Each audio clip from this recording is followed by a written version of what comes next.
Voilà, nous sommes en direct sur LinkedIn. Bonjour à tous, pour les personnes qui commencent à se connecter sur le live LinkedIn.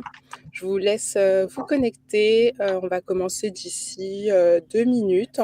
Voilà, pour enchaîner la séquence de ce webinaire sur Juriste et DSI, réussir ensemble son plan de transformation digitale. Parfait. Hop, bonjour à tous. Parfait. Hop.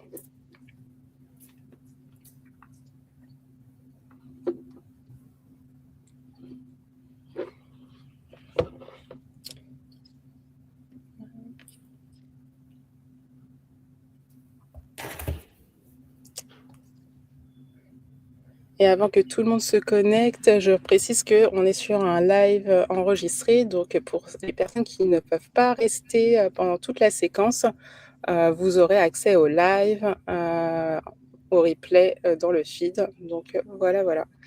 Bonjour à tous. Nous sommes du coup le mardi 16 juin et il fait très beau à Paris. Et du coup, je vous propose de commencer à se présenter. Comme ça, on commence le petit tour de table. Ça va faire venir tout le monde au fur et à mesure. Donc, enchantée, Amel Réchi, je suis la cofondatrice de Your Legal Angel et j'ai la joie de co-organiser aujourd'hui avec Maurice et Jalila de la société Ozidoc un webinaire dédié sur la relation juriste et DSI. Et donc, je suis la cofondatrice de Your Legal Angel. Your Legal Angel, qui on est? On est une plateforme, une communauté de juristes innovants qui souhaitent un peu se transformer, mais de manière très pragmatique, en réunissant les meilleurs legal tech, les meilleurs consultants et meilleures formations sur le marché. Et donc, j'ai la joie d'animer ce live avec Ozidoc, qui est également partenaire de Your Legal Angel. Et vous verrez dans quelques minutes pourquoi j'aime beaucoup travailler avec Maurice et Jalila. Du coup, je vais vous laisser la parole pour vous présenter. Jalila ou Maurice, comme vous voulez. Les Alors, filles en premier. Merci Maurice. Donc, je démarre. Donc, moi, je suis Jalila Amrousse. Je suis en charge de toute la partie commerciale au sein de l'entreprise Ozidoc. Donc, ça fait plusieurs années que je travaille avec Maurice. Et je suis également ravie de participer avec toi, Amel, et avec Your Legal Angel à cette petite présentation sur la relation entre les DSI et les directions juridiques. Voilà, donc je laisse Maurice continuer. Donc, je suis Maurice Calvo, je suis le fondateur de la société Ozidoc que j'ai créée il y a très longtemps. En gros, je suis une brute informaticienne qui n'arrivait pas à satisfaire les besoins des juristes notamment. Et donc, j'ai eu une démarche, je dirais, inverse, c'est de rester dans un monde très technique et industriel, mais avec des outils très spécialisés pour les juristes. Donc, je reste informaticien, je reste une brute épaisse, on va dire, dans mon domaine, mais au service des juristes en donnant accès à des outils très sympas. Voilà. Donc, 20 ans, vous avez quand même dû voir passer pas mal de projets. Et ce que j'aime beaucoup aussi, c'est le fait que vous êtes issu de fonctions DSI. Moi, je suis issue de fonctions juridiques, donc moi, j'étais juriste en entreprise, mais j'ai travaillé avec des DSI et j'ai adoré cette collaboration. Et c'est vrai que ça peut ne pas être simple pour tout le monde quand on se lance dans la transformation. Donc, du coup, dans le chat, n'hésitez pas si vous avez à un moment des questions sur la relation DSI, direction juridique. Peut-être vous êtes en train de mettre en place un plan de transformation digitale. Et donc, c'est le moment de se poser les bonnes questions. En tout cas, vous avez les bonnes personnes autour de la table pour en discuter de manière très pragmatique. Donc, si vous avez des freins, aujourd'hui, quels sont aujourd'hui vos principaux freins que vous rencontrez, que ça soit côté direction juridique, on est avec la DSI, côté DSI, ou direction juridique avec la DSI, inversement, parce qu'on peut avoir des problèmes des deux côtés, ou peut-être qu'est-ce qui se passe bien aussi, parce qu'on peut aussi parler de ce qui se passe bien aussi. Donc l'objectif de la séquence, donc on a une petite heure ensemble. L'idée, c'est de se dire que la transformation digitale, c'est pas quelque chose qui se joue comme ça. Je prends un outil et je le mets en place. À notre sens, avec Maurice et Jaila, quand on a préparé ce live, c'était de se dire qu'une collaboration très forte entre la direction juridique et la DSI pour construire un vrai plan de transformation stratégique. Il a tout ce sens pour être beaucoup plus impactant après dans le delivery, dans ce qui va venir être associé derrière en termes d'impact. Et donc, en plus, on est quand même dans une thématique sur cette semaine parce qu'on est juste avant Vivatech.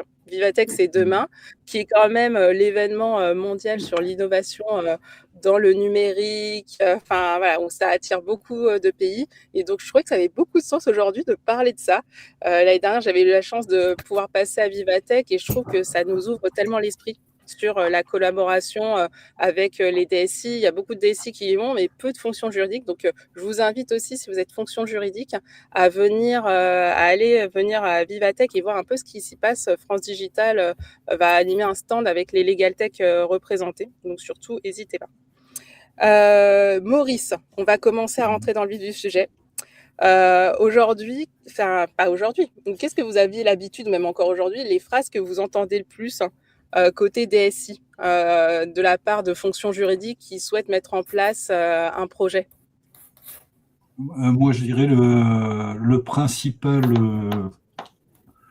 argument des directions juridiques, c'est les directions juridiques se sont transformées. Ils sont passés d'un rôle, je vais dire, rond de cuir à un rôle de business partner. Donc ça correspond à l'évolution, je dirais, du métier et la jeunesse des collaborateurs juridiques. Donc une envie de contribuer à l'opérationnel.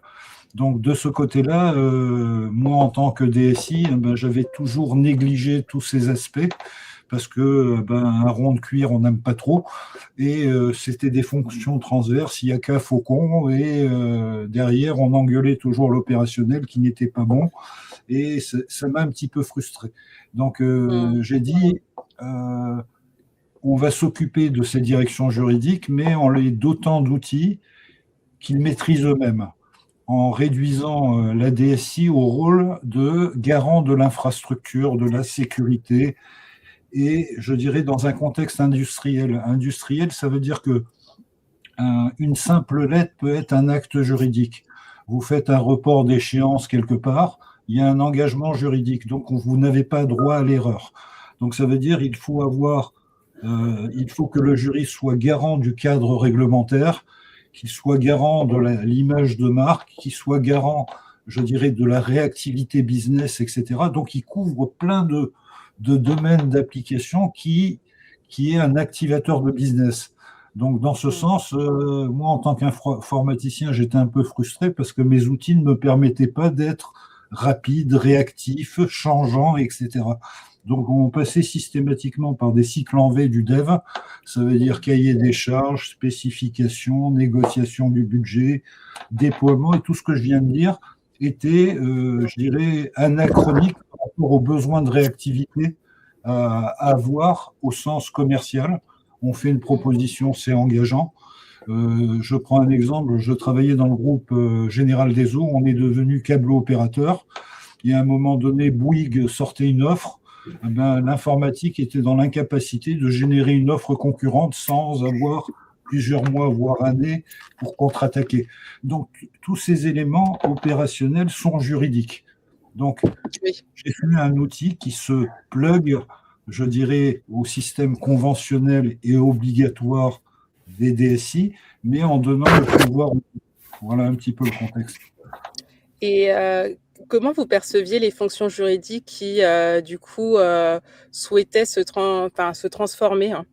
Est-ce que vous, en termes de maturité, quand vous avez commencé à collaborer avec des directions juridiques, qu'est-ce qui se passait? Alors, qu'est-ce que vous j'ai perceviez? collaboré plutôt au niveau opérationnel, dans un premier temps. Ça veut dire les juristes étaient toujours les garants du temple. Ça veut dire on faisait toujours les contrats faux au niveau opérationnel, c'est des bons à rien, etc. Et je me suis préoccupé des directions commerciales, des directions juridiques, corporate, des DRH, etc., etc., pour les doter d'outils qui sont remontés au fur et à mesure des évolutions de la fonction juridique dans les grands groupes.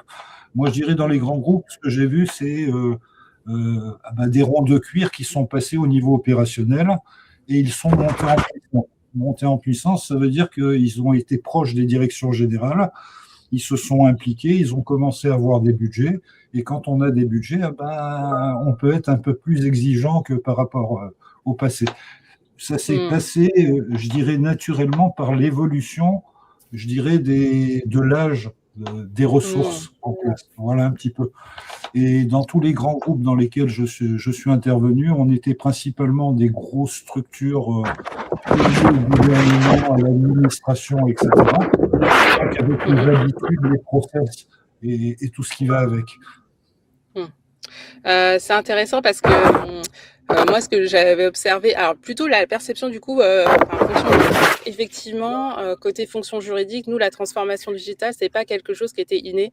On nous a pas du tout formé à ça et on l'a un peu plus subi que pris cela comme une opportunité. Je pense qu'on avait conscience de l'importance que ça avait, mais il y a eu des fortes réticences et je trouve que pas tout le monde, bien sûr, et et moi, je me mettais un peu à part, je me trouve, parce que je travaillais sur les contrats informatiques dans les directions juridiques dans lesquelles j'intervenais, et notamment Leroy Merlin. Et c'est vrai que, en fait, moi, j'avais à cœur de nouer un vrai partenariat stratégique, mais souvent, on peut se dire que la perception inverse, et on entend des fois cette petite musique que j'aime pas du tout, mais qui dit oui, la DSI elle bloque tout, c'est la DSI qui a les budgets informatiques et donc ils comprennent pas nos besoins, ils n'arrivent pas à adresser le besoin de la direction juridique. Mais ça passe aussi par la collaboration. Il faut aussi entretenir quelque chose, un lien, et poser une vraie stratégie commune. Si on n'a pas ce lien-là avec la DSI, bien sûr que la DSI, elle va pas forcément nous donner des budgets, qu'elle va pas essayer de bien intégrer la solution informatique avec le reste du système d'information de l'entreprise. Et donc, ça s'est fait par vagues, petit à petit. Et moi, je trouve que on commence à évoluer positivement. On commence à avoir de meilleures collaborations, ou en tout cas, même avec la DSI, je trouve que la DSI a à cœur aussi de porter les enjeux d'une fonction juridique qui devient de plus en plus centrale dans une organisation comme un grand groupe ou même une très belle ETI ou une PME. Moi, je dirais, moi, la DSI, pour moi, c'était des garants du temple. Ça veut dire, c'était des gens du temple qui menaient, je dirais, le métier par le bout du nez. C'est l'autre slide. Ouais, c'est ça. Merci, merci, comme ça je passe les slides. Donc, ils se sont transformés, eux aussi, en business partners du fait de la montée en puissance, je dirais, des directions métiers, y compris la direction juridique. Et la direction juridique a rayonné complètement sur tous les métiers. Quand on fait un contrat, il y a du juridique. Quand on fait une réponse à une réclamation, il y a du juridique. Quand on fait un contrat de travail, il y a du juridique. Donc, l'évolution de la puissance du métier a contraint l'informatique à s'adapter. C'est pas le contraire.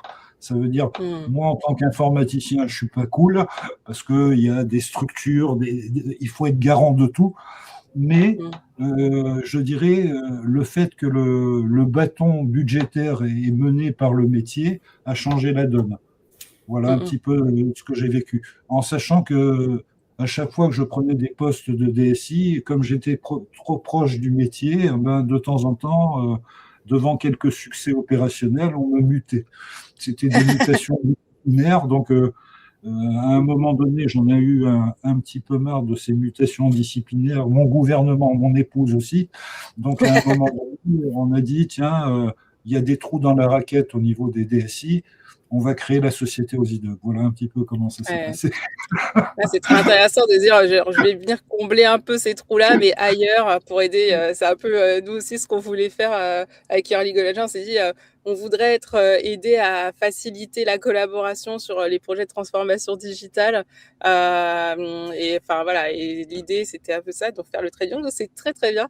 Et donc, ça, c'est parfait. Donc là, on a posé un peu le contexte de dire comment ça a évolué en termes de maturité, qu'est-ce qu'on a pu observer, tant côté fonction juridique que DSI. Je pense maintenant, on pourrait se dire sur les cas d'usage. Qu'est-ce que vous avez pu percevoir aussi donc, je vais changer la slide. Hop là. Sur les frustrations. Alors, d'abord les frustrations et après, on ira plus sur des cas d'usage. Alors, Bon, bah, ce qui s'est allez-y. passé, c'est que dans ma carrière professionnelle au sein de très grands groupes, ben, je me suis retrouvé à faire des projets et des projets et des projets en sachant qu'aucune solution sur le marché n'existait. Et ça concerne uniquement tout le traitement des process documentaires au Mmh, sens rédaction. Rédaction, ça veut dire je veux faire un contrat, ben, on a des modèles à trous, on a des données, c'est super, mais quand on rentre dans le détail, il manque des données. Donc ça, c'est chiant. mmh, Qu'est-ce qui se passe? Eh ben, on va compléter l'information manquante en mettant en place des formulaires intelligents. Le formulaire intelligent va compléter l'information manquante du système d'information pour aller à la complétude des documents. Ça, c'est le premier mmh, point. Avec les outils dont je disposais, donc je manageais des équipes pléthoriques jusqu'à plus de 600 personnes dans les grands groupes en informatique, et je me suis aperçu que ben, le traitement documentaire, c'était l'enfer. L'enfer à cause déjà de la complexité. Alors, on peut traiter des documents en 12, et à chaque fois qu'on attaquait des documents complexes, des contrats, des protocoles d'accord, etc., eh ben, c'était des développements sans fin. Sans fin, mmh, et comme on partait de cahier des charges, le besoin était formalisé au fur et à mesure de la programmation informatique, et on s'apercevait que quand on atterrissait, on était hors sujet par rapport au délai de conformité, et en même temps, on avait loupé plein de cas. Donc, j'ai dit, OSIDOC doit traiter du document Bac-1 à Bac+12. Ça commence comme mmh, ça. Ensuite, mes frustrations d'informaticien, alors c'était Maurice, j'ai une évolution du cadre réglementaire. Waouh! Donc je disais cahier des charges, développement, mise en production, validation, etc. Et quand j'atterrissais, il fallait recommencer. Pourquoi? Parce mmh, qu'on n'avait pas le même rythme que l'évolution du cadre réglementaire. Je voulais mettre en place un nouveau produit commercial. On programmait ça sur des années de développement. Donc, j'étais frustré de ne pas répondre en temps réel, et d'autre part, d'être un frein business. Donc, j'ai dit, on va permettre aux métiers directement d'interagir sur ces process documentaires, les créer, les mettre à jour et ne pas embêter l'informatique. Voilà, je suis un informaticien, c'est pour ça. Donc, autonomie des directions métiers et optimisation des ressources IT. Optimisation des ressources IT, si je prêche pour ma parole, ça veut dire que quand vous voulez punir un informaticien, vous lui donnez des documents à faire, des coins carrés, comme je dis. Donc, c'était terminé, on donne tout ça au métier. Ensuite, mmh, comme on est dans des systèmes d'audit, etc., à chaque fois qu'on avait des audits, comment tu as établi tel contrat en 2014, là, c'était l'enfer. Il fallait mmh, checker des répertoires Word, aller dans des programmes informatiques, etc. OSIDOC est une base de données qui centralise tous les contenus et les règles. Donc, ça veut dire qu'on peut répondre sans transpirer. mmh, Ensuite, on va faire l'industrialisation du document poste de travail. Je prendrai des exemples concrets tout à l'heure. ouais, En gros, c'est traiter de manière industrielle un document qui est produit sur un poste de travail. Ça veut dire l'optimisation du timbre quand on fait de l'éditique, optimisation de la ressaisie d'informations de l'ESI, etc. Ensuite, intégration au SI, ça c'est quelque chose qui me, très important ça. Ouais. alors, en gros, j'ai travaillé sur des systèmes comme SAP, etc. Je payais des connecteurs informatiques plus chers que ce que je faisais au niveau Ouais, c'est clair. travail informatique. Donc, j'ai dit, OSIDOC va se doter d'API génériques. On veut connecter SAP, on peut le faire. On peut connecter un fichier Excel parce que ça existe. Oui, Donc, on est multi-source et sans aucun développement informatique. Donc, ça mmh, veut dire que le technicien, on va le former et il va se débrouiller pour faire la connectique métier qui, lui, va utiliser, on va dire, comme des champs de fusion, on va dire. je peux me permettre ici, Maurice, Oui, pour le coup, alors moi, je trouve que c'est une des plus fortes propositions de valeur que enfin, moi, ça m'a touchée tout de suite parce que je trouve que c'est très compliqué des fois, de travailler la partie interconnectivité d'une solution, qui du coup va enfin, d'un projet qui va être au démarrage porté par la direction juridique et de se dire, bah, avoir ces connecteurs, très enfin voilà et même aller jusqu'à un fichier Excel, enfin à la fin, c'est très, très important, même si maintenant on le voit un peu sur le marché, avec l'IA, tout ça, c'est de plus en plus simple de venir, connecter. Mais franchement, je trouve que en tout cas, moi, c'est ce qui m'avait marqué. Je me rappelle quand on s'était rencontrés, voilà, l'intégration très poussée dans le SI, et c'est aussi, je pense, qui fait, qu'on gagne des points dans un projet quand après on doit venir le présenter à la DSI. Là, je me mets dans la casquette de juriste, Ouais. qui porte le projet. Ça aussi, c'est important d'en tenir compte aussi, quand on le présente après avec la DSI, de se dire que la DSI, elle va pas devoir, voilà, payer, 3 fois le prix de la solution pour intégrer une API. Oui, mais il faut une volonté de leur part. De temps en temps, historiquement, le premier contrat que j'ai signé avec un grand groupe bancaire, la DSI a dit: putain, encore un outil éditique. Donc c'est le métier qui a décidé de le faire et on l'a fait. On leur a demandé d'accéder aux données. La DSI a dit: il nous faut 2 ans pour ça. Donc qu'est-ce qu'on a fait? On a connecté aux IDOC un fichier Excel, c'est dur ce que je dis, et à un moment donné, on s'est mis en production, et après 1 an et demi, 2 ans, on a eu le connecteur. Voilà. Donc à un moment donné, je dirais OsiDoc était un peu anarchique par rapport à une DSI, parce qu'on demandait de se connecter à de la donnée, etc., etc., et on avait des freins. Aujourd'hui, du fait de la simplicité d'exploitation de ce qu'on fait, les DSI commencent à c'est monté aux neurones, on va dire, voilà un petit peu. Donc ça marche. Ensuite, vous êtes le meilleur allié des juristes, parce que c'est vrai que... On a 2 typologies de DSI. Le DSI qui est garant du temple et qui va en rester là. On a le business partner qui va comprendre la valeur ajoutée de ce qu'on fait. Et là, il n'y a pas photo. Voilà. Donc, ça se passe comme ça. Ensuite, faire de la avoir communication. connu des personnes comme ça, ça fait vraiment la différence. Des personnes qui sont fortement business partner et on construit ensemble une stratégie sur du long terme, c'est clé. Exactement. Alors, il y a un des aspects je dirais, des systèmes de rédaction d'Axe, c'est bien quand on arrive à faire un contrat qui est beau, qui est complètement conforme, etc. C'est génial. Mais la galère, c'est quoi? Il faut aller le ressaisir dans le RP, il faut aller dans la BI, il faut aller dans la GED, dans l'éditique, et ça veut dire la signature électronique, et tout ça, c'est saisi, ressaisi, etc. Donc, OsiDoc a été conçu à la base pour communiquer.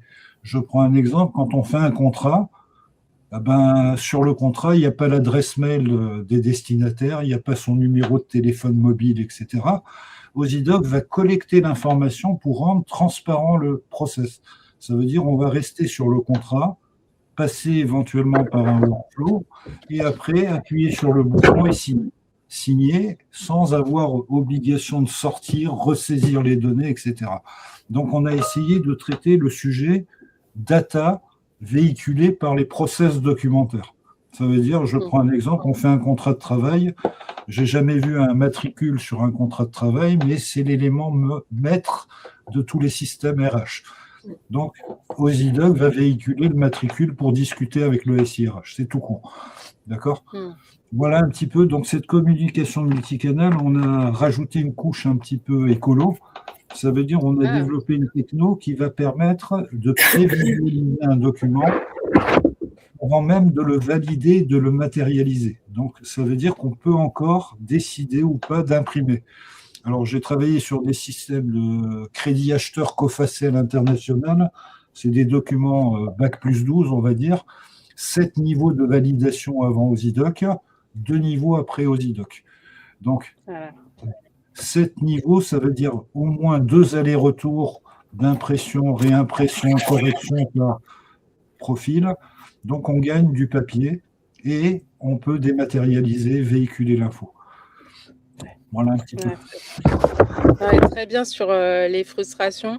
Après, là, avant de passer sur les cas pratiques, moi, il y avait un sujet un peu pratique que je voulais diffuser aussi auprès des personnes qui sont connectées avec nous pendant ce moment-là.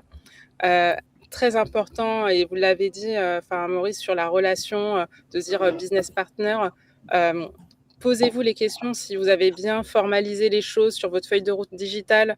Est-ce que la DSI connaît bien vos irritants et du coup la solution qui va être mise en place Est-ce que ça va dans le sens du coup des irritants qui doivent être traités, hein. Travailler avec la DSI les irritants parce que la DSI, les DSI visionnaires, voilà, j'aimais bien parce qu'on en parlait aussi, tous les DSI sont pas dans ce là. Poser les KPI aussi avec la DSI et trouver votre sponsor IT et donc le fameux binôme référent digital qui va construire avec vous une stratégie long terme, ça va être clé. Clairement, si voilà, sur les différents éléments, vous cochez pas ces cases-là, bah, peut-être vous êtes vraiment au démarrage de la transformation digitale avec impact, hein. Et si besoin, des fois, c'est l'éditeur hein, de logiciels qui a un peu ce rôle-là de co-construire une collaboration. Et donc, c'est un peu une collaboration externalisée, hein. C'est pas ce qui est idéal, parce qu'on aime bien quand c'est les personnes en interne pour poser la stratégie, mais des fois, c'est aussi l'éditeur qui peut poser avec vous et vous aider à vous guider compte tenu du coup de l'expertise, l'expérience. Et en fonction, voilà, plus on coche les cases là, sur les différents éléments que j'ai mentionnés, au plus on rentre vraiment dans un partenariat stratégique avec la DSI et on va plus loin. Donc du coup, on va aller sur les cas pratiques, Maurice. Moi, j'ai plein de questions à vous poser sur des études de cas. Et donc du coup, alors je vais passer. Bon, aux IDOC, on a présenté, on y reviendra à la fin. Ouais. Sur les cas d'usage. Mais en fait, moi, j'ai vraiment envie de vous poser ces questions-là.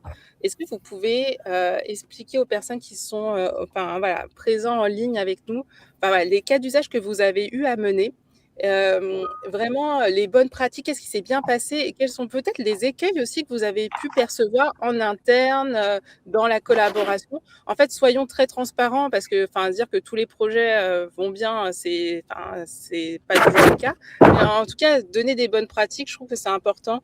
Donc voilà, je vous laisse la main sur les cas d'usage. Et j'ai vu là, on est vraiment sur différents domaines, secteurs dans l'entreprise. Donc, c'est hyper intéressant. En plus, ça peut être très varié. Ça peut donner des idées aussi aux personnes qui sont connectées. Alors, je vais parler du cas d'usage ressources humaines pour commencer. Donc là, j'ai fait une demande de contact LinkedIn au DRH d'un grand groupe bancaire de 22 000 salariés dans le monde, multi-entités, multi-devises, multi-schtroumpfs, et en lui disant simplement, j'ai un produit qui fait des documents RH, c'est tout. Il m'a répondu dans la minute en m'envoyant un appel d'offres qui datait de 5 ans.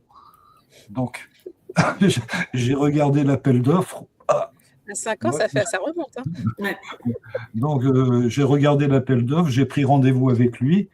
Et quand je suis arrivé, j'avais 15 personnes de la DRH qui voulaient me présenter leur cahier des charges loupé, on va dire. Et entre-temps, j'avais fait un petit prototype par rapport à ma compréhension de l'appel d'offres et on a signé dans la journée. Donc, évolution de carrière, distribution d'actions dans un premier temps, c'est on vous dit vous avez une primette, vous avez une augmentation, vous changez d'échelon et tout ça dans le même document, Bac plus 12 aussi, et toute la partie distribution d'actions. On a mis 1 an et demi pour être référencé dans ce groupe bancaire du fait de notre taille. D'accord. Le projet opérationnel était en production et 1 an et demi, on a eu le bon de commande. Mais on a été payé entre-temps quand même. Et ensuite, je dirais par répercussion naturelle, on a été complètement intégré pour gérer la relation contractuelle avec le collaborateur. Ça veut dire que ce groupe bancaire ayant 23 entités juridiques, ayant plein de choses partout dans le monde, aux IDOC a permis de déporter toutes les fonctions contractuelles dans les entités opérationnelles. Ça veut dire je suis patron d'une agence bancaire, je suis en capacité de faire un CDD, de faire une mise à pied conservatoire, etc., en lien avec le SIRH. Tout ça avec du digital 100%, ça veut dire plus de papier, signature électronique, alimentation des coffres, etc., etc. Tout ce que je vous dis a été mis en œuvre en quelques semaines. On n'a pas fait un projet. Du coup, quelques semaines, comment ça s'est passé? Parce que comment on y arrive à en faire un vrai succès en quelques semaines, du coup? On a eu une implication corps et âme de la DRH, métier. Ouais. Le patron du SIRH, le DSIRH, c'est lui qui m'avait envoyé l'appel d'offres qui datait de 5 ans. Et donc, il y a eu une dynamique qui s'est installée et globalement, pour faire une campagne d'évolution de carrière et distribution d'actions, c'était 2 informaticiens à plein temps toute l'année, en sachant qu'il y avait des impressions dans tous les sens, des validations dans tous les sens. Et aujourd'hui, on commence en décembre et en janvier, c'est terminé, il n'y a plus de papier. Voilà. D'accord, donc une ambition très forte posée, avec vraiment la volonté de passer d'un état A à B. Une douleur extrême aussi. Une douleur extrême, ça veut dire le DRH et le DSI-RH, si on se trompait d'1 centime quelque part, ils prenaient 2 claques dans la figure. Ouais. Voilà. Donc enjeu plus, donc ils ne pouvaient pas mettre en risque cette partie-là de l'entreprise. Ok. Pas droit à l'erreur. Alors là, autre groupe bancaire, c'est 370 agences, 23 entités juridiques. Là, on est dans l'objectif industriel, ça veut dire traiter industriellement tout le document poste de travail. Le document poste de travail, c'est je fais suite à votre demande et j'ai le regret de. Ça, c'est simple. Mais ensuite, on va faire des offres commerciales au sens prêt immobilier, prêt à la consommation, etc.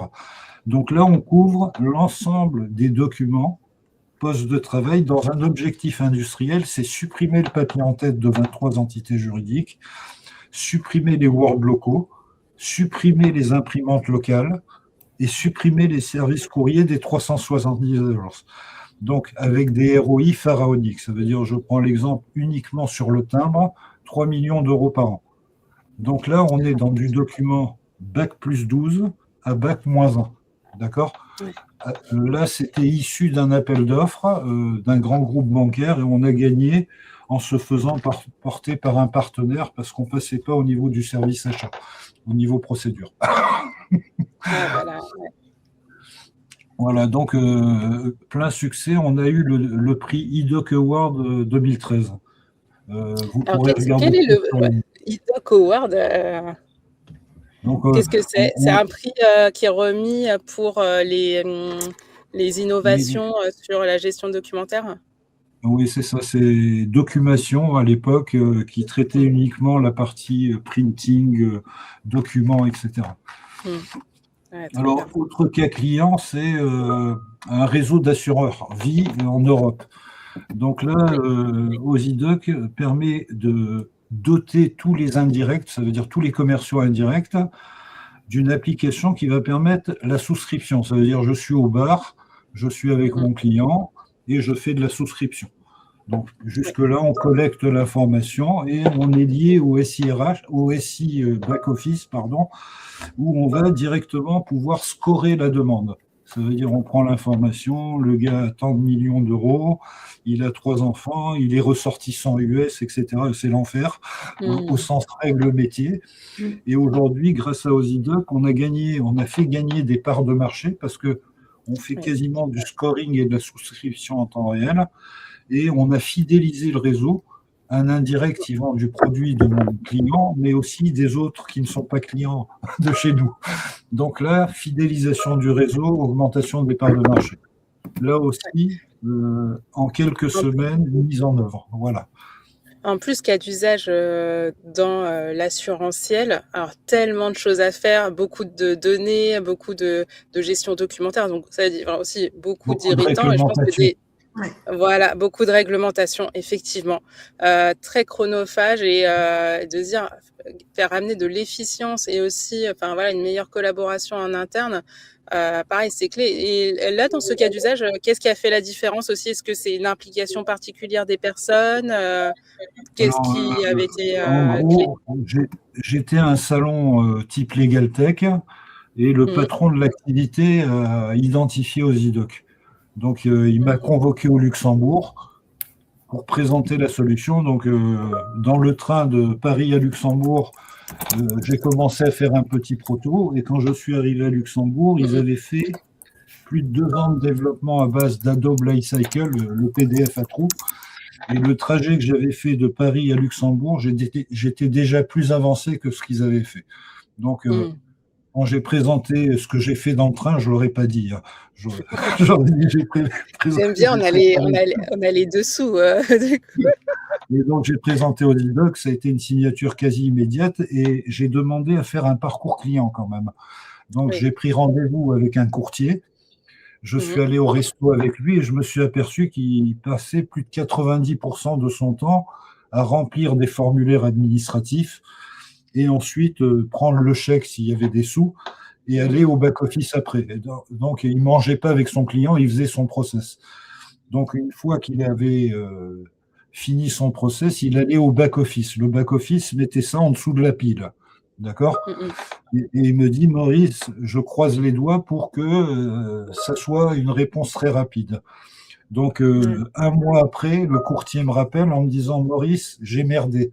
C'était un Mhm. ressortissant US, j'ai pas rempli le bon bordereau, c'est foutu. Ah là D'accord? là. Et tout ça, je l'ai vécu pour la modélisation. Ça veut dire que je me suis mis à la place du courtier et de l'apporteur d'affaires et sa souffrance de validation de back-office. Et c'est comme ça que Mhm. ça marche. Donc, on a impliqué la DSI, on a impliqué les responsables métiers, les garants de la compliance, etc., RGPD, on a eu tout le monde, Oui, mais avec un engouement dans tous les projets dont je vous parle, engouement métier, ok.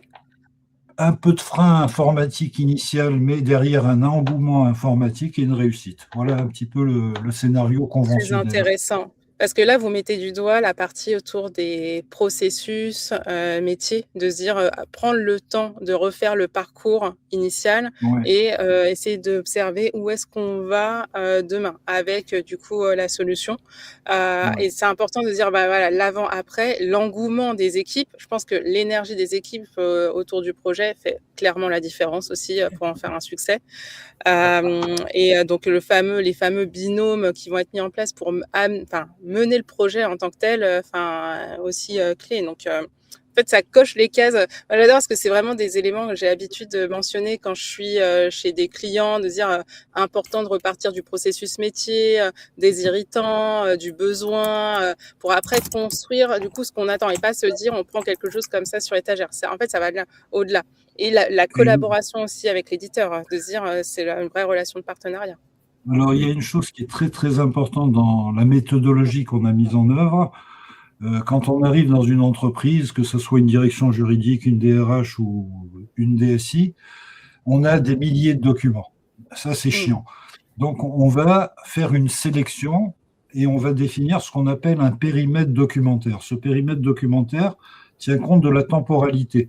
Je prends un Mmh. exemple, on a un client qui fait 600 CDD en été, 600 CDD en hiver. On est arrivé à la temporalité où le CDD devait être mis en place.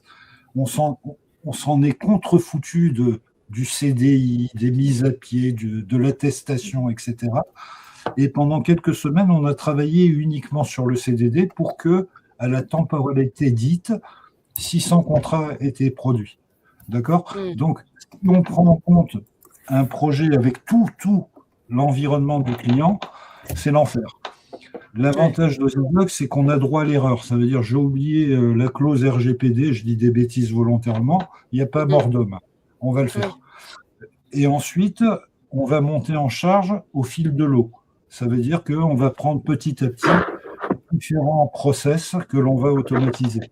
Alors, Mmh. le danger de notre méthode, quand même, c'est qu'on met peu de choses en production et on a des Mmh. émeutes. Ça veut dire les utilisateurs finaux qui nous disent oh pétard, on voudrait le reste. Oh Donc là, là il faut là. gérer le succès après. Ouais. Ouais, c'est ça. Du coup, tout l'enjeu après de la gouvernance autour du projet, de se dire, quel est le cadre qu'on a envie de se fixer, d'avoir aussi ces rituels-là, pour, se dire: «Bon OK, qu'est-ce qu'on ajoute ou non?» Enfin voilà, et comment on le lotit dans le temps, pour le planifier au fur et à mesure. Mais ce qui est bien, c'est que, en fait, on est quand même sur, une solution qui est très modulable à la fin. En fait, on peut aller, Ouais. on peut faire tellement de cas d'usage. Là, c'est un peu, ces cas d'usage là qu'on présente, c'est voilà, c'est très varié, c'est très, différent. À partir du moment, où il y a des choses à venir automatiser, on peut adapter à tout avec le niveau de complexité aussi qu'on a derrière. Là, on parlait ressources humaines, on voit, c'est des cas d'usage très complexes, assurance très complexe aussi, le bancaire, voilà, très réglementé. Donc forcément, on va aller chercher, très loin aussi, sur, la flexibilité au niveau du cas d'usage. Et on n'a pas parlé là de cas d'usage sur l'immobilier. Alors l'immobilier est un peu particulier. Je suis tombé à un moment donné sur un DSI Ça OK. faisait 2 ou 3 ans qu'il n'arrivait pas à sortir un produit informatique, dans le sens, c'est une fédération, donc un syndicat, donc c'est la galère, faire prendre les décisions, etc. Il a identifié OSIDOC comme un vecteur pour aller vite. Donc, Mmh. il avait un petit peu chaud aux fesses, comme on dit. Et donc, il a contractualisé avec OSIDOC dans le sens où on va, d'une part, supprimer les préimprimés juridiques. Ça veut dire que vous êtes sur un mandat de vente, un compromis, etc. Vous avez des cases à cocher, des champs à remplir, etc. Donc, OSIDOC a supprimé tout ça. Alors, Oui. avec plusieurs aspects. Le premier aspect, c'est suppression du papier préimprimé. OK. Deuxième chose, c'est auto-former à travers l'usage du produit. Ça veut dire qu'avant OSIDOC, on prenait 40 000 commerciaux, on les mettait en bocal pendant quelques semaines par an pour leur dire tu coches la case et tu remplis ce champ. Oui. 99% des mandats de vente étaient faux. Ça veut dire on avait oublié une case à cocher, etc. Donc, du déploiement d'OSIDOC, succès pour le DSI qui s'est maintenu, on va dire, Mmh. et 40 000 commerciaux exemptés de formation et auto-apprentissage du métier à travers l'usage de l'outil. Voilà un petit peu le Intéressant résumé. ça, parce que là, c'est intéressant, vous touchez du doigt la partie adoption aussi du métier et finalement la solution, avait cette intuitivité qui fait que ça a été très facile, en termes de prise en main, c'est ça? Exactement, oui. Ça veut dire que je suis un commercial, je me suis recyclé. On me demande est-ce que tu es marié? Jusque-là, ça va. Quel est Ouais. ton régime matrimonial? Là, ça commence à devenir transpirant. Et à travers tout l'usage et je dirais l'assistant intelligent, je vais Mmh. commencer à comprendre les règles. Ça veut dire, OK. je prends un autre exemple, est-ce que votre bien a été construit avant telle date? On oblige le commercial à avoir un constat amiante. C'est tout bête ce que je Mmh. dis, mais quand je me trompe une fois, je ne peux plus me tromper. D'accord? Ouais, bien sûr. Donc tout ça régenté par une direction juridique qui a formalisé les règles au sens strict. Ça veut dire, je prends un exemple, le constat amiante est obligatoire, sinon tu signes pas. Ou de Mmh. l'autre côté, on lui dit, cette règle, normalement, tu devrais post-dater, et on va autoriser la défaillance de la règle juridique pour des raisons opérationnelles. Donc le métier ou les experts, les juristes ont la main entièrement sur les règles, qui peuvent être des OK. règles contractuelles ou des règles internes. Oui, c'est Exemple, ça. j'ai un niveau de validation au-delà de 500 000 euros pour un bien, eh ben le commercial ne pourra pas dire oui, d'accord, Mmh. etc. Mais ça, ce sont des règles internes, ce ne sont plus des règles contractuelles. Ouais, bon, on en Donc, revient sur les processus, les règles, avoir des règles de gestion aussi, donc ça suppose du travail en amont, de poser ces règles et à partir de là, après, on arrive à dérouler, enfin, tout le reste dans la solution et de bloquer quand il exactement. faut bloquer. OK. Il nous reste, un peu moins de 20 minutes. Je vous propose Maurice parce que vous vouliez montrer un peu l'interface, d'OSIDOC. Oui, Moi je trouve que ça serait intéressant, donc je vais hop, voilà, sortir de là. Je vous laisse oui, partager votre écran et du coup, juste en attendant que vous, partagiez l'écran Maurice, du coup, juste pour un peu, se rappeler les réflexes qu'on a parlé, hein, en fil rouge, c'est oui, important, de bien repartir des cas d'usage d'abord avant d'aller sur la solution. La solution n'est que la retranscription finalement, des cas d'usage, de vos processus, vos gestes métiers, vos règles internes. Formaliser les irritants, on a beaucoup parlé des irritants, que ça soit côté DSI, commercial, juridique. Le fait de les formaliser aussi, ça aide et donc d'être après en place, de faire des vies ma vie, de dire un peu comprendre un peu le quotidien, de l'opérationnel qui utilise la solution, ça c'est aussi clé. Le fameux binôme, enfin voilà, un DSI, une partie prenante qui va devoir collaborer sur le projet, important. Moi, je pense que, enfin, je milite pour qu'on ait des legal ops aussi, enfin voilà, quand on est autour de la fonction juridique, qui va venir à travailler l'optimisation du parcours et aussi piloter, le projet en tant que tel en interne. L'adoption, on a parlé de l'adoption, donc penser aussi dès le démarrage l'adoption du métier et donc ça, c'est clé. Et enfin, bah, voilà, partager des métriques, enfin voilà, pour mettre en avant aussi les victoires que vous allez avoir menées sur le projet. Vous l'avez dit, enfin Maurice, les différents projets que vous avez accompagnés, ça a été des gros succès à la fin pour les entreprises. Et donc avoir des données clés pour venir enfin justifier enfin aussi les victoires réalisées, c'est important et bien documenté derrière. Moi, il faut que je le mentionne pas, mais documenter tout ce que vous faites, ça vous servira, c'est votre savoir-faire interne à la fin et votre knowledge. Est-ce que vous arrivez à partager votre écran, Maurice? Alors, je vais juste expliquer ce que c'est OSIDOC. Alors, Déjà. OSIDOC, c'est 2 modules. Un module qui va permettre à l'expert métier de manipuler des templates Microsoft. Ça, il doit connaître un peu la bureautique, un peu Excel, et après transfert de compétences par nos soins, il est maître du jeu. Donc, l'informatique fait de la connectique. Donc là, ils ont tout ce qu'il faut pour faire la connectique et vous les mettre à disposition. Une fois qu'on a implémenté les process documentaires, je vais vous expliquer ce que c'est après, là, l'utilisateur final n'a besoin ni de connaître le métier, ni d'être formé. Donc, ça veut dire que là, on va être en auto-apprentissage à travers l'usage de l'outil. Donc, ce module OSIDOC Server et l'utilisateur final. C'est ce que je vais vous montrer avec 2 possibilités. Une possibilité de utiliser un portail applicatif où vous allez sélectionner un process, etc. Et l'autre partie, c'est plus technique. OSIDOC va devenir un service des applications métiers. Ça veut dire que vous êtes dans votre application RH, back-office, juridique, CLM, etc. Et là, vous allez solliciter un service qui va permettre de produire des documents, des datas et revenir à votre application métier. Donc là, on va se positionner en frontal des applications métiers en mode portail. Je vais essayer de partager l'écran.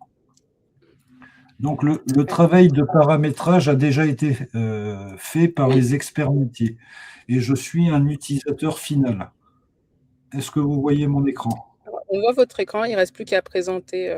Voilà, là, on est sur Google. C'est bon. Google. Donc, je lance un navigateur web. Donc là, il y a un custom AFD qui est l'un de nos clients. Alors, le produit est localisé en N-langue. On peut ajouter des langues, etc. C'est la langue de l'interface utilisateur, en sachant que c'est les process documentaires qui portent leur langue. Donc, user mot de passe, si vous avez des technos type SSO, machin, etc., toute la connectique est prévue. Donc là, je vais me connecter en chef et va apparaître l'ensemble des domaines sur lesquels j'ai des droits. Donc, on a développé une techno qui va permettre de prévisualiser les modèles sous forme de modèles à trous. Tout ce que je vous montre, c'est une application web qui a besoin de rien sur le poste de travail en dehors d'un navigateur. Cette techno permet de prévisualiser les modèles. Donc, ça veut dire le mode d'emploi. Ici, vous avez une possibilité de workflow de validation-sortie. Ça veut dire, moi, au niveau opérationnel, je peux faire un acte de prêt, mais c'est le siège qui va valider, signer.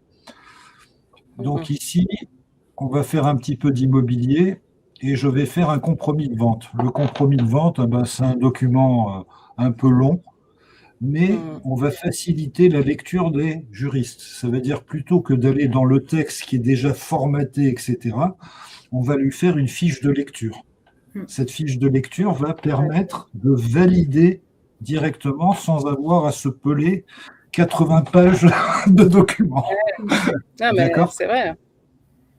On fait de l'instrumentation des process opérationnels. Je vais prendre un autre exemple. Je vais faire un avenant à un contrat. Cet avenant, l'avenant, il est ici, mais en même temps, je dois faire un courrier d'accompagnement. Je dois faire une fiche d'information.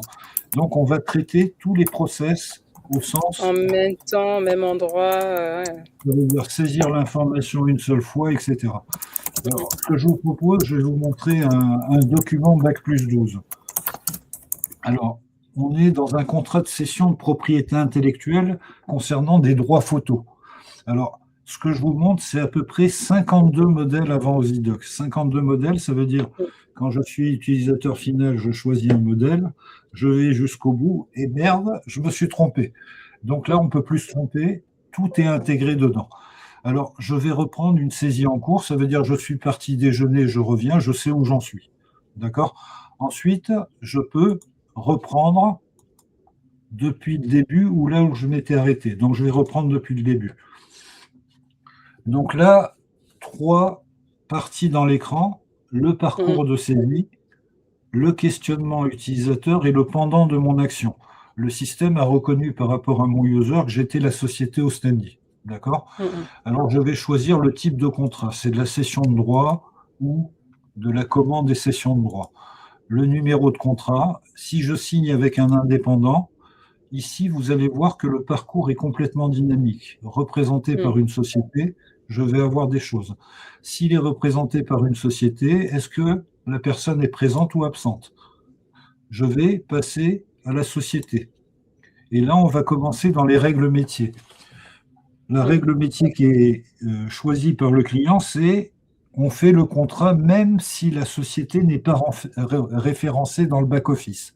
Donc là, OSIDOC va permettre de saisir les informations qui ne sont pas encore dans l'ERP. Mais si la société est présente dans l'ERP, on va se connecter directement à l'ERP. D'accord? Ça, c'est bien. Comme ça, la data, elle n'a pas besoin d'être ressaisie, donc moins de risque d'erreur aussi derrière. Alors nous, on met à disposition la data en sortie, l'informatique fait ce qu'il a envie. D'accord? Donc là, je vais passer à l'auteur. Donc l'auteur, c'est un monsieur ou une dame. Si c'est une dame, on va faire dans la dentelle. On va respecter la charte graphique. Ça veut dire, quelle que soit la saisie, on présente toujours en majuscule, etc., etc. Tout ça, ce sont des règles métiers, ce que je montre. Je continue. L'objet du contrat, on va faire du copier-coller de Word. Est-ce que c'est du tout droit, promo only, machin, etc. Je vais prendre du tout droit parce que c'est sympa. Et là, je vais entrer dans les variantes et sous-variantes. Est-ce que le conditionnement est inclus? Oui, non. Si c'est inclus, est-ce qu'il y a du sponsoring? Oui, non. S'il y a du sponsoring, est-ce que c'est de la campagne ou de la promotion? D'accord? Et de fil en aiguille, sans rien connaître au domaine, je vais avoir une traduction de chiffres en lettres en multilingue, etc. Est-ce qu'il y a signification? Et disposition diverses, le support. C'est intéressant parce qu'on peut aller loin en termes de personnalisation des conditionnels ou des champs variables. Et donc, on peut aller dans des niveaux de complexité. Là, on peut très loin aussi de ce qu'on voit. Donc là, comme on fait des contrats sur tablette, on a des règles métiers sur les dates.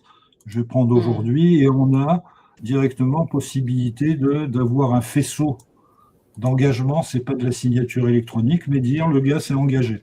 Ici, je peux dire, comme on fait de la cession de droits photo, je peux mettre en annexe les droits photo. Donc, qu'est-ce que je vais faire? Je vais directement avoir tous les éléments qui vont me permettre de mettre en annexe officielle du contrat de cession. Je fais suivant, et là, on est dans une techno qui va permettre le tout dématérialisé. On va présenter le contrat, ses annexes. Donc là, il y a un peu de...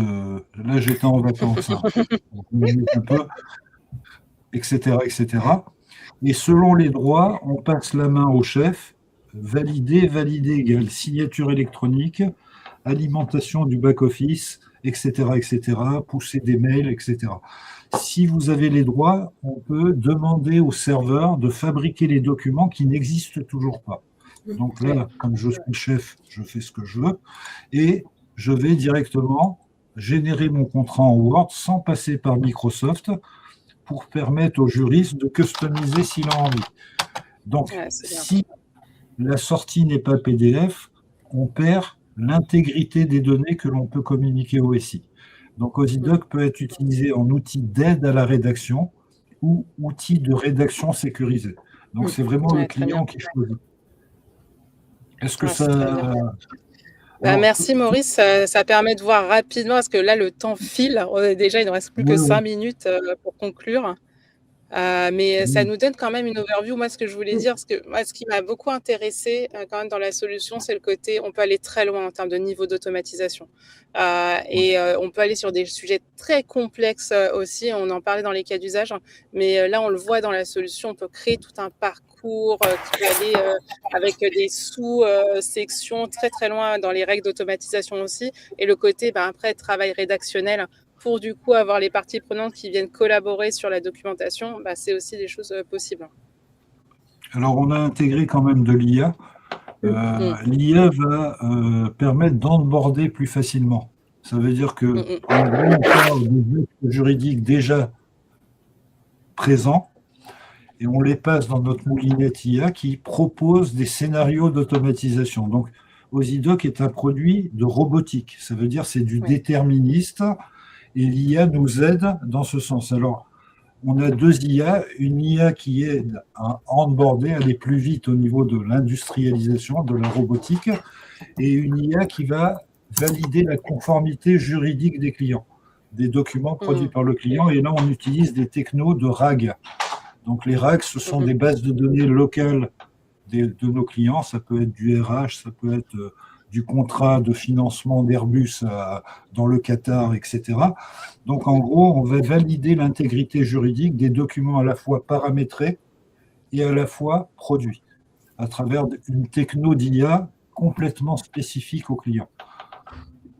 Voilà un petit peu. J'arrête un petit peu. Très bien, non, mais du coup, on va pouvoir conclure. Merci beaucoup, Maurice et Jalila, c'était très clair. Moi, j'avais à cœur qu'on organise ce live ensemble pour parler d'une même voix sur le niveau de collaboration entre DSI et fonctions juridiques que je représente de mon côté. Parler aussi de la solution et de ce qu'elle permet de faire, parce que peut-être c'était pas clair pour tout le monde. Et je trouve que c'est ce qui fait aujourd'hui votre proposition de valeur, c'est de connaître le marché. Je précise aussi que vous travaillez avec plein de secteurs d'activité différents, sur des grands groupes pour aller sur des sujets très complexes, public, privé. Vous avez parlé aussi que vous avez aussi traité ce type de sujet. Et à l'étranger aussi. Et à l'étranger aussi. On est complètement multilingue. Ouais, c'est très intéressant. Donc on vous repartagera la petite présentation avec les éléments si vous souhaitez recontacter les équipes d'Osidoc ou si vous souhaitez passer par le fil de Your Legal Angel pour échanger avant, pour faire un point d'abord sur vos besoins avant de vous questionner, de vous lancer sur le projet. Surtout, n'hésitez pas. Merci beaucoup pour votre temps. Est-ce que, Maurice, vous voulez faire le mot de la fin? Moi, je dirais, est-ce qu'il y a des questions? Effectivement. Si vous avez encore quelques questions, il nous reste 2-3 minutes avant de clôturer sur comment la collaboration se passe avec la DSI, ou côté DSI, comment se passe la collaboration avec les fonctions opérationnelles, dont juridiques. On est très preneur de vos questions. Si on a le temps d'y répondre, avec grand plaisir. Et de toute manière, et si vous n'avez pas de questions, vous nous retrouverez sur les réseaux. En tout cas, vous avez vu nos visages et vous arrivez aussi à vous représenter un peu plus ce qui est derrière Osidoc. Peut-être vous avez déjà vu passer le logo ou sur les salons ou des événements. Et donc, c'est aussi l'occasion de voir les personnes qui font aussi l'équipe et qui constituent l'équipe d'Osidoc. J'espère que, en tout cas, ce moment a été utile pour vous. De toute manière, il est enregistré en replay. Moi, j'ai passé un très bon moment avec vous, Maurice et Jalila. Pas moi. Pas vous, c'était tout. Mais j'espère que j'ai bien détendu l'atmosphère quand même. Voilà. Mais non, c'était très sympa. Et en plus, à la veille de Vivatech, je trouve que c'était une thématique intéressante à aborder aujourd'hui. Ceux qui passent sur Vivatech, ça vous donne un peu quelques petits éléments pour lancer votre projet. C'est toujours bien. Nous, on était là un peu pour ça, pour partager un peu notre vécu, retour d'expérience, des cas d'usage aussi concrets, de rester très pragmatique. Et dans tous les cas, on reste disponible si un jour vous avez des questions autour de ça, pour découvrir plus les équipes d'Osidoc ou de Your Legal Angel. Avec grand plaisir. Il ne me reste plus qu'à conclure. Vous souhaitez une très bonne journée, une très bonne après-midi et à très vite. Merci Amel, merci à tous pour votre participation. On reste joignable, n'hésitez pas à revenir vers nous. Ouais, merci beaucoup. Au revoir. Très bonne journée. Au revoir. Au revoir, bonne journée.